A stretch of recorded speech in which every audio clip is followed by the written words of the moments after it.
Okay, welcome everyone.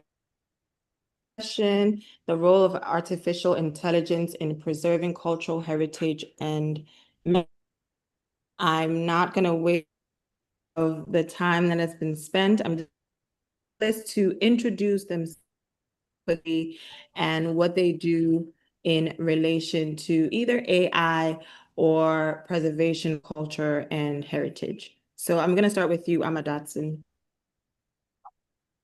Okay, so hello, I'm Amma Dotson, Ghanaian.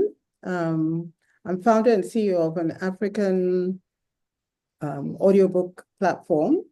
So we publish African audiobooks, and we also have a platform, streaming platform for giving access to the books. My goal is to get Africans reading again, and our books are, a wide variety of books from classic African stories to modern contemporary literature. And for me, it's been very exciting to see how technology has developed. And typically, producing an audiobook is very expensive. You need to get voice talent, studios, and so on. AI, we're having a look at it, how we can involve AI in the process of producing the book, and then also of using AI voices. And it's really important when it comes to African language books or books from different. I'm Ghanaian, our continent. We have a Pan-African platform, and looking at how to get books from across the continent. AI can really play an interesting role. So I'll tell you a little bit more about that. Thank you so much. Crystal, can you please tell us a little bit about yourself and what you do in relation to AI or culture? Sure. Greetings to all. My name is Crystal Tete. I'm Ghanaian and Malagasy. I like to describe myself lately as a polymath, a polyglot, and a serial dreamer. I have a podcast, Curating Dreams, a creatives podcast that highlights the experiences, knowledge, expertise of Black creatives. I'm also the guest editor for Tar Baby, a guest editor because there are two of us. Tar Baby, which is a journal, a new one, published by the Toni Morrison Foundation. For over a decade, I've been working at the nexus of communications, advocacy, and development. Yeah. Thank you so much. And then we're going to head to Scar, and then Abdul next. Hi, ladies and gentlemen watching. My name is Ska or Ska Poetry, and I am a poet, but I am also what people in my space like to call a digital poet. So I'm a poet who shares her poetry through mediums like Instagram, TikTok, YouTube, and mostly majorly through technology. So apart from that, I am a journalist, a trained professional in journalism and communication. I work as an activist as well. So in the intersection of, art, but for advocacy, art for activism. I'm very interested as well in how can we use technology to continue preserving our art and telling our stories. How do we take this thing that has the power to propel us and let it propel us without losing our identity or losing who we are at all? Thank you so much. That is a very, very vital and to have. Abdul, can you please briefly introduce yourself, and then we'll head right into the. Hi, everyone. I'm Abdul Hamid Yaqub. I work for UNESCO in Accra office. I'm in charge when it comes to communication and information, but I normally qualify it not as invisibility. I'm responsible for freedom of expression, access to information, and safety of journalists, including memory of the world. So I'm here basically to talk about access to information because it's key, and the way AI has a role to play in preserving our collective memories. So thank you for inviting me. It's exciting to be on the panel. Thank you. Thank you so much. You all are doing very different but also important things that help us to preserve language, literature, and culture. So I guess the first question that I want us to consider is, how does the African or the West African or the Ghanaian make culture or memory of culture?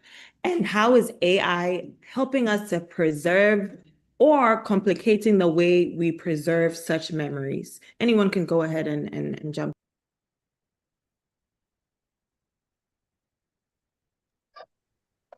I could kickstart the will say- conversation. I'll go. No, go. I think mostly I want to touch on that where you say how is AI our memories, and maybe it's just because it's a thing that bugs me, but one of the things that I have noticed is that AI, especially when it comes to language, AI is more attuned to the Western way of speaking. It is more attuned to the American way of speaking, and even when you put the detect language, it does not detect your language, And I think that is one of the way that it complicates the way that we preserve then our culture and our language. But also while realizing that, because even when you say like, when you do things like auto-filling what is it called? The things that if you're speaking and then the things that come down there. Subtitles. Caption. Yeah, when you speak about auto-filling subtitles on anything online, most of the time you have to go back and physically do it yourself just to make sure that what the AI is saying is what I am also saying. And so I think in that way, it does complicate how we preserve our language, especially. And I think it also comes back then to the more global conversation of why our AI is more in tune to the Western way of speaking rather than be able to actually detect across speech, of course, it's a larger conversation around minorities and all of that, but that is one of the ways that I would say that it does that. That being said, I think AI has enabled me to tap into stories that I would probably never have known or have had, the way it has preserved, There's something that I think it's Abdul was saying, it collectively preserves, right? So you don't have to have access to the one person in order to gain that knowledge or to tap into that knowledge, because it has preserved from people across Ghana, in Kenya, like across the board, across the divide, and therefore given me access to all of that knowledge as an individual, rather than having to have contact to every individual in order to have the knowledge or the access to that knowledge.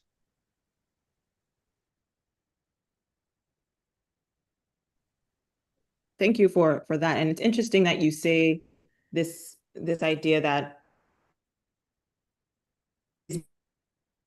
Western language or Western theme. I wonder what Ama or Crystal, even Abdul, what do you think about that ideology? Is there a kind of African AI and a way in which we can mediate between that in preserving very authentic African cultural memory? I could take a go at this. I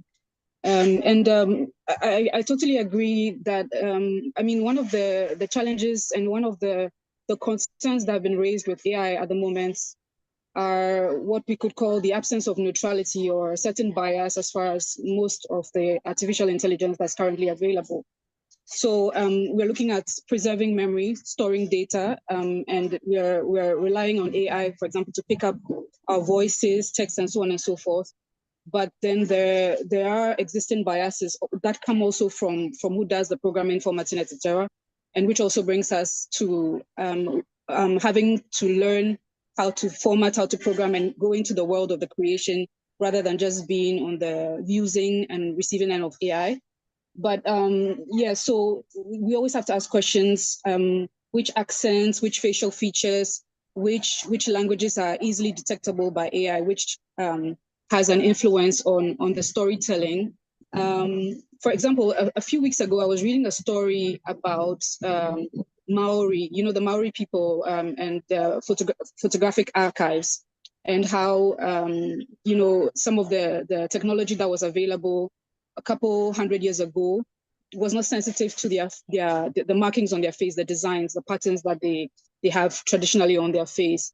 So we would have photographs of them that wouldn't, pay attention or focus or, sufficiently communicate the minutiae of their markings. And so there's that risk where we say we're telling a story, but the story isn't told as is, where you would have aspects distorted or completely removed from the story. I mean, it's tempting, for example, to have an auntie in Jamestown, another aunt in Ambustra, join me on my podcast. They don't have to be physically with me. AI manages to clean out our background, so it's like we're sitting on the same sofa. I don't need a video editor, sound editor, because I can put it in kind of artificial intelligence, and then I have all of it done. What could have taken months, weeks, would now take seconds. But storytelling is also a whole ecosystem.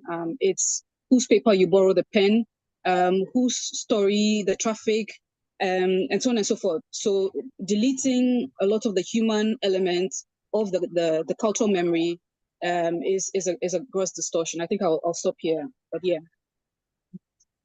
Yeah, Crystal, I've actually, I mean, I totally share your experiences. For me, I get awed by the power of what the AI can do in terms of, just the digitization aspects of preserving cultural heritage, the restoration, the representation. There are all these exciting projects where either ancient texts, have been reconstructed, or you can do virtual visits to places that, old sites, historical sites and places.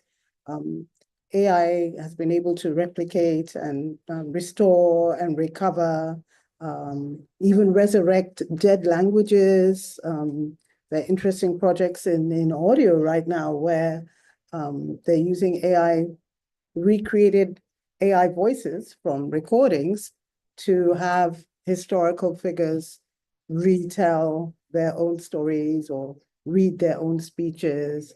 And, it's all very exciting. I think there's so much power in what AI can do for us, but you're absolutely right in terms of, most of these tools and technologies were developed in the West. So there's all that, dominance of Western culture, Western languages, Western influences on the data. And so countries like Africa, who we do have some initiatives, especially in language now, but that bias, I think, will always be there. I'm particularly interested in voice. I'm an audio producer, and it's been very interesting for me to see a lot of people getting into storytelling now, and they're using AI voices, but all these AI voices sound British and, Western American. And so then the story loses its authenticity. And so I'm looking forward to when can we have text, AI voices that can read text in genuine, authentic accents, and especially in our own local languages. A lot of development in translation, for example, of text and voice, which I find very, very exciting.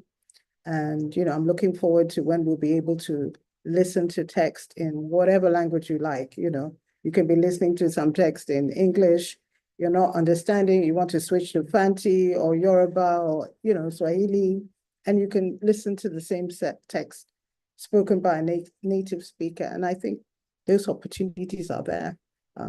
We just have to get involved, we just have to be part of the development of the tools, of the content, and we just have to, find a way of mitigating this bias. I think the bias, the more people, and I don't know if you've been hearing recently these stories about Burkina Faso, Cote d'Ivoire, all these videos are popping up. These are some of the negative sides of where, people have a certain stereotype or concept and they're just going to push that, and that's going to be what the dominant story is. So I think we just have to find ways of curating the content, examining, evaluating, curating the content. And I'm looking forward to see more tools especially for us, in the South, who are now getting into the space. How do we make sure we're, developing content ethically and, with all the safeguards against, with our own cultural biases and so on and so forth. I don't know if Abdul, UNESCO is doing anything on that front in terms of tool development, but yeah, I think I'm always awed by the power and what we can do, but the tools to help us to do it responsibly is something that I think we need to focus a lot on. Yeah, thank you very much. I don't know whether this is the right time to jump in. I think, I used to make documentaries, and from the onset that we were using Betacam tapes. Inherent in every cultural material produced by any society are inherent biases. When I'm recording somebody with a dark skin, it means you have to introduce a lot of lights. Why? Because the tape, the mechanism was not made to accommodate dark skin. So these are some of the inherent biases in our cultural materials. But that should not stop us, in a sense that we can also use the power of AI to preserve our documentary heritage. By so doing, work on AI tools that is germane to us. And some of the young people in Africa are doing wonderful things with AI. The way they're also using machine learning to do things is thought-provoking. And I always cite the example of money transfer by mobile phone. We didn't start it in Africa, but when it came, we leapfrogged the West on how to send money using our mobile numbers. Currently, how a market woman will sell and send proceeds to her kids in school, send some to the farmer is so amazing. And especially the way we are using WhatsApp. It's so amazing. This is how we can leapfrog. And wonderfully on the continent now, we have young people who are very good.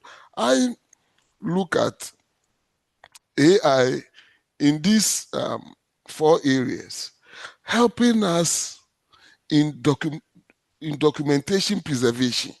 How can we use AI in that document? And then the digital rights of our memory institution, the library, the museums, how can they also use AI? And then also, in disseminating this information, how can we make the ordinary folks in Africa also get these tools to be able to also the right to access information? So these are also, and its management in by archivists and all that. So this is the way we can also use AI in our heritage repository and all that. So that tool available to us now, the ways we can use it is so tremendous. And though it has its inherent biases, I don't think we should throw the baby with the bathwater. We can also adapt it to suit our needs. This is my initial contribution. Thank you. And yeah, I liked what you said about the rights, and I think more work has to be done on the legal side as well, you know, to put what is the legislation around, you know, some of these tools and content and materials. And then Crystal, what you said about even when you're, you know, when things are being transcribed, for example, you know, how do we make sure we put our culturally relevant metadata into some of these documentation, our own pronunciations, our way of doing things, our you know, if it's music, our sound, our, you know, we again, I'm looking to see more guidance around standards and then legislation to protect and you know, and guide ethical development. There's just so much floating around there which is not, you know, controlled, not legislated, and that I think is a concern. I think there's some toolkits for some of these things. I'm exploring myself around the audio field. But you know, because Africa is sort of a little bit behind, we have a situation where a lot of the data mining and stuff is done by other people from other places. And sometimes they don't, you know, unless it's a joint, you know, co-created product, you will not have those, you know, indigenous cultural nuances that you should have. So I think all of this, a lot of this development should come from outside as well, you know, either initiated or co-created. I don't think we should just sit down and allow people or other people to just come and, you know, do these things for us. So we should always be involved, or we'll miss out. Yeah, I think it's very profound how you put it, Amadat. And I guess that segues seamlessly into the conversation of, so where are we headed? What does the future look like with AIs either being seen as an intervention or otherwise strategically disrupting the spaces we find ourselves in, whether it be in audiobook space, whether it be in podcasting, whether it be in even how people are just generally communicating? What does the future look like, and how do we as creatives position ourselves to make the most of this evolution that's happening? So it's a two-pronged question. We can take that and probably submit our almost, if there could be predictions, thoughts on this as well. Anyone can take a jab at it. I could go, Emma. So whenever I hear collective anything, collective access to Bitcoin, collective ownership of, you know, information, I get wary. And I like to use social media as a case study. I mean, we always said before we all got into this social media era, we always said that it would be, you know, a platform for all, like, you know, we could all have access to it. You can log on in any part of the world with your cell phone, you're connected, it's a platform, or there are platforms, plural, where you can showcase your work. True, in part, but then we've seen what the algorithms do, where certain content, certain information, certain platforms get censored, for want of a better word. And so although it is a collective, it's collectively, how do I put it? It appears accessible to all. That access is questionable, so that limits. For example, I could have the best podcast, best content, wanting to put out, you know, best information, but then if my content doesn't align with that of my platforms, then that limits the visibility. So we could be putting together stories that we would potentially have the reach of the entire world, but would continue to get seen by a minority because of the algorithms. And we've seen what happens with AI. So what's going to stop that? What role do we play as creatives I think that there's a greater need for us to come together, as we've done. Amma Datsun mentioned Traore earlier. There's a certain kind of awareness raising, conscious building that's happening around the continent, where we are all hashtagging, we're all talking about this man's seemingly exemplary leadership, and everyone's rallying behind him using their social media. So I think we could also likewise build collectives to better position ourselves to use AI. Otherwise, it would seem that we're telling our stories, but our stories could be sidelined. Another thing that worries me is access. We tell our stories for the global audience, but I in particular tell my stories for the Black audience. So say I have a podcast that's, you know, in the digital archive on whose cloud, I don't know, because that's also another question. Who has all of our metadata? Thanks, Amma, for the right word.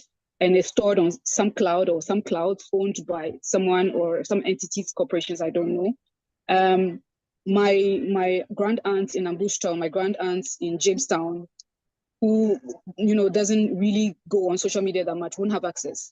I mean, a while back they said oral stories needed to be documented in books, and then books needed now to move to the digital space, and now we need to move with the revolution of AI. And it smells to me like social engineering. And I think also another thing as a creative I'm interested in is focusing on what matters to us, not just rushing with the bandwagon. In a few years, if we're not careful, we'll not drink water, clean water in Ghana. So is AI the priority? Aren't we telling our stories in books enough? Yeah, those are a few of my concerns.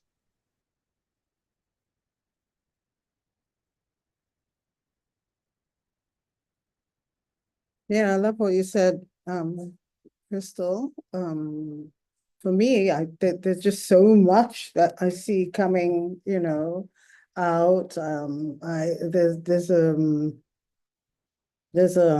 Even in just in terms of teaching and learning educational content, I saw this fascinating, there's a whole fascinating suite of history, teaching tools for teaching history, where kids can now engage with, you know, historical characters and talk about, you know, so for example, if we're putting in the African Ghanaian context, a child could have a conversation with Yaa Asantewaa about the war, you know, her motives, how she felt, what she did, and these kind of interactive conversations, getting into the history, I think makes learning so much more fun and interesting. But all these tools that I've seen aren't developed here on the continent. So when you go and look up the, you know, data bank of historical characters, very, very few African ones, very few. And I feel like we need to be taking advantage and doing some of these things ourselves. In video as well. I've been seeing, I saw this really interesting thing the other day. I think there's a Nigerian TV channel which has built like 5 AI TV anchors that would be broadcasting the news in different languages. I think they said 5 Nigerian languages. And I found that amazing. So, you know, they've gone beyond the barrier of, oh, you have to reproduce TV news in all the different languages, and they're trying to use these AI avatars who look really nice, actually, dressed culturally appropriately dressed, and really lovely looking AI characters. And I mean, it's just fascinating to find that all these sorts of opportunities are there. I think we need to be harnessing them, you know, all our creatives, publishers, you know, video content creators, TV. We should all be involved in how can we take advantage and use these tools. But of course, we still need the human intervention to, you know, to the curate, to decide what do we want to include, as you said. What should be included now and when, and maybe map a timetable, you know, for for how we get involved. But I don't think it's good enough to just sit down and say, oh, I'm not ready to be involved. I think we need to, it's already there. So Africa needs to be, jump on it. And all the creatives. I mean, this is a poetry festival that's being celebrated in poetry. I particularly love poetry, but I find that poetry, a lot of young people today are not particularly excited about poetry. And I'm thinking, how can we have poetry? And poetry for me was something that should be spoken, read aloud and heard aloud. And I'm looking forward to be able to, listen to any of the poets that, either poets from the past or contemporary poets, and listen to them in their voices or in, contemporary voices, and be excited about that at this, at the press of a button.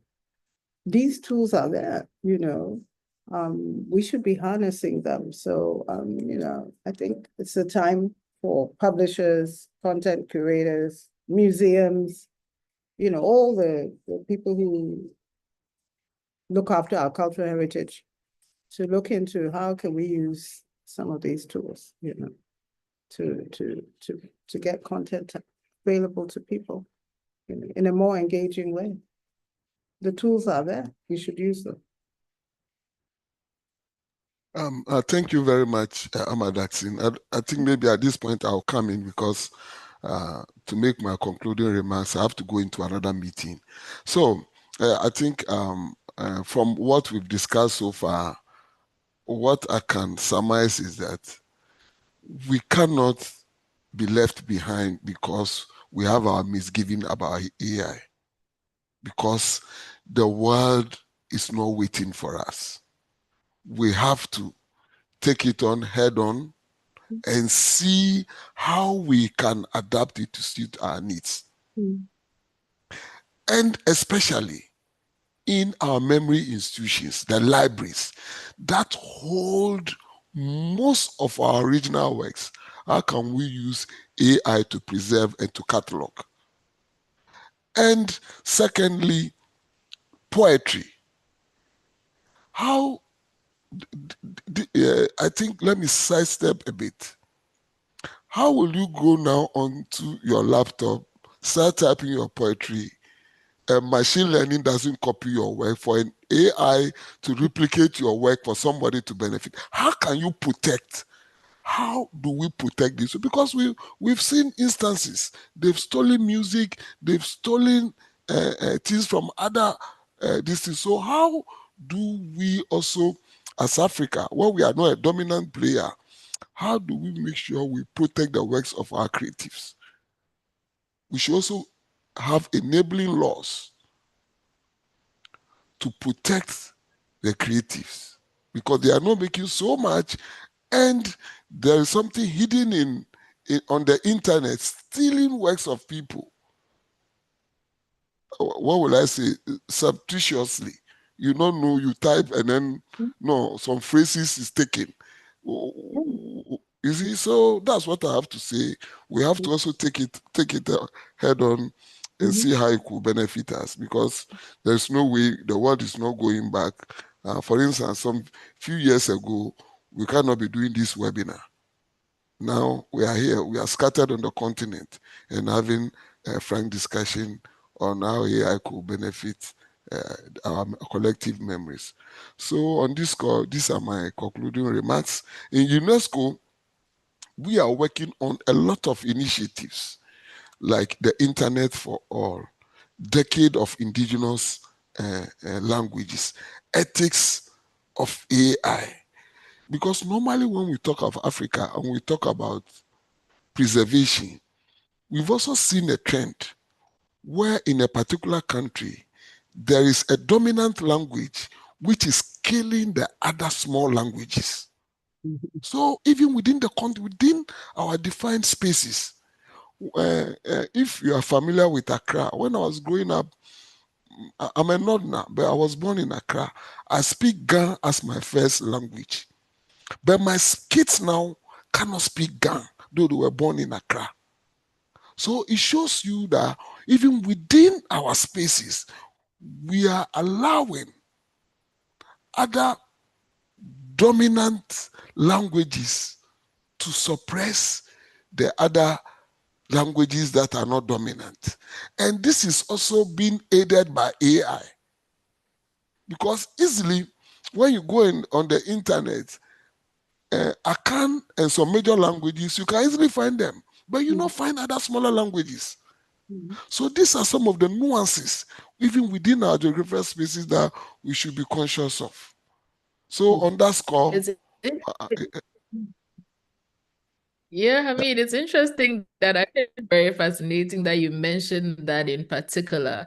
But I think that the question or the bigger question becomes, what is the responsibility for creatives and creators in the niche languages, in the niche areas, in making sure that we also leave our imprint on these platforms? Because again, I think the mistake or the mindsets I hope that we do not stumble into is to sit back with the thought that someone would cater to representing us, representing minority language groups, representing minority professions in this big space of AI. So that is my big question out there, is more like, what is our responsibility? But also another fascinating thing beyond language for me is artifacts. So with the war happening in Sudan, and we know that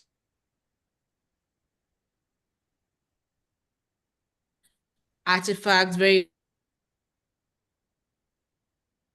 lost to the war. Calm returns. How do we take artifacts for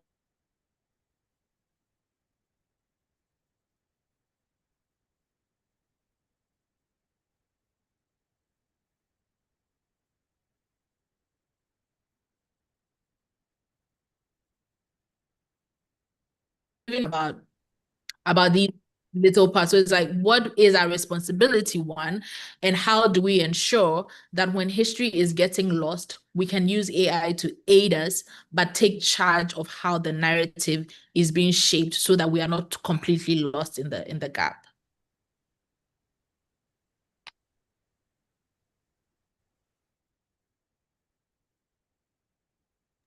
yeah. Do you want me to respond? Absolutely. If you have any final thoughts on that, I think that would pretty much be my final question before I ask for your concluding thoughts. So if you have any thoughts, I'd love to hear from anyone, really. I think it's relevant that we think along these lines also, so as not to narrow the conversation in a sense. But because AI is taking over, how do we tag along, or how do we also get ahead of the takeover so that we are not completely run off? Yeah, I think it boils down to developing our expertise and making sure the training cuts across. For instance, I remember what's going on with STEM. A conscious effort is made to make sure a particular gender is well represented in science. Likewise, we could in training, in digital training and whatever, we can make sure there's representation across various ethnic groups and whatever. And then also in Africa, we have to continue to develop our expertise. Our government should invest more in training.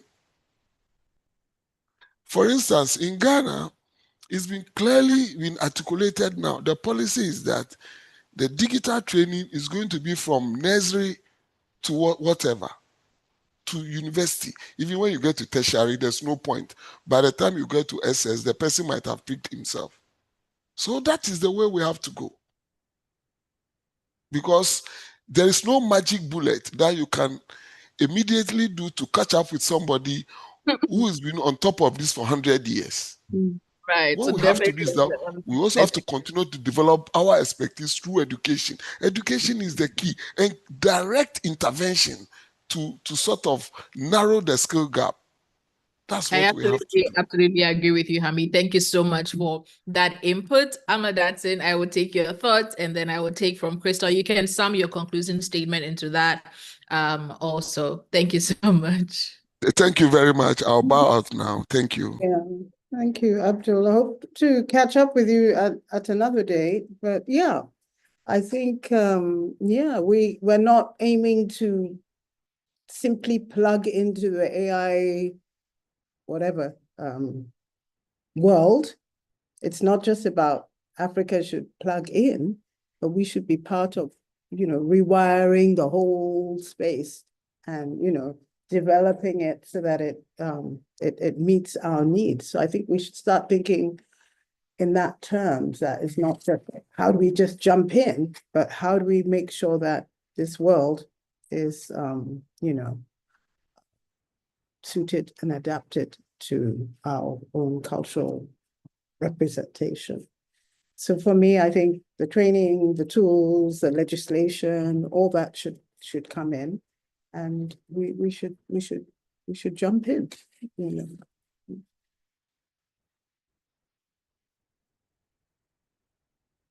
I'll go with my final thoughts.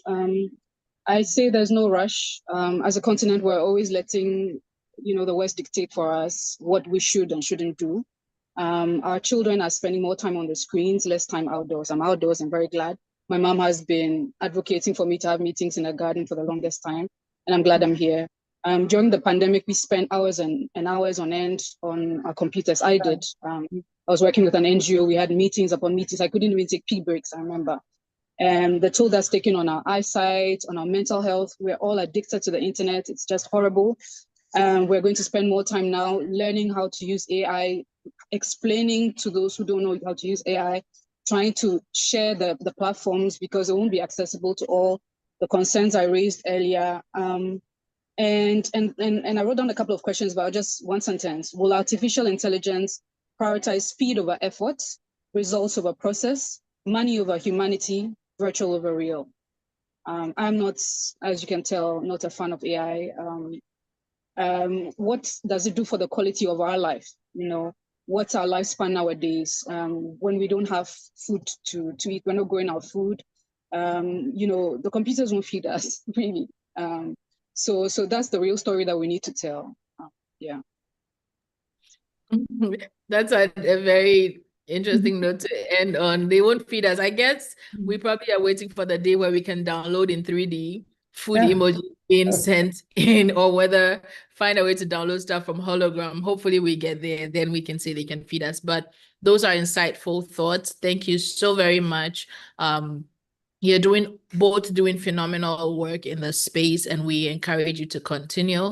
In your own unique ways, you're helping document our stories, and by so doing, helping us either get ahead of the curve or just owning our space and being authentically African and Ghanaian and representing our stories, both in audio and in video podcasting. And so phenomenal work. Kudos to both of you. And thank you to our panelists who joined. Hamid and Scar for also joining in on the conversation and lending your voice to it. I just want to say this has been the Artificial Intelligence Conversation on the All African Women Poetry Festival 2025 edition. I want to be able to say a special thank you to our partners and sponsors for this year's edition. A big thank you to UNESCO, to the Kingdom of the Embassy of the Netherlands of Ghana, to British Council, to KLM, and also to our supporters, I Am Edinkra, to Geisha, to Ink GH, to Afro L, to our media partners also for your support for this year's edition of the festival. This is a Tunic Africa production, and together the team has been moderating today's segment. Thank you so very much. Do stay tuned. Follow us across our social media at AAWP Festival on Instagram, on Twitter, on YouTube. and let's get the conversations going. Tell a friend to tell a friend that the festival continues from today all the way through to Saturday, the 24th, and we crown it off. Tomorrow we have the opening at the British Council, where we have a lecture from Professor Buzia, our honoree for this year, and that will be at 6 p.m. So we invite you to join. And we also have workshops and panels throughout the day. On Saturday, we have the closing concert, also at the British Council, which is 7 p.m. Every programming is free and absolutely open to all. So kindly do well to tell your friends and your community to join us for a workshop, a panel, or a concert, and we'll be more than happy to connect with you. Follow our social media for updates and stay connected. Please respond to the survey, and we'll be more than happy to incorporate your feedback in subsequent editions. Have a good rest of the day and catch us on the next episode. Thank you. Thank you too. Look forward to seeing you tomorrow in person.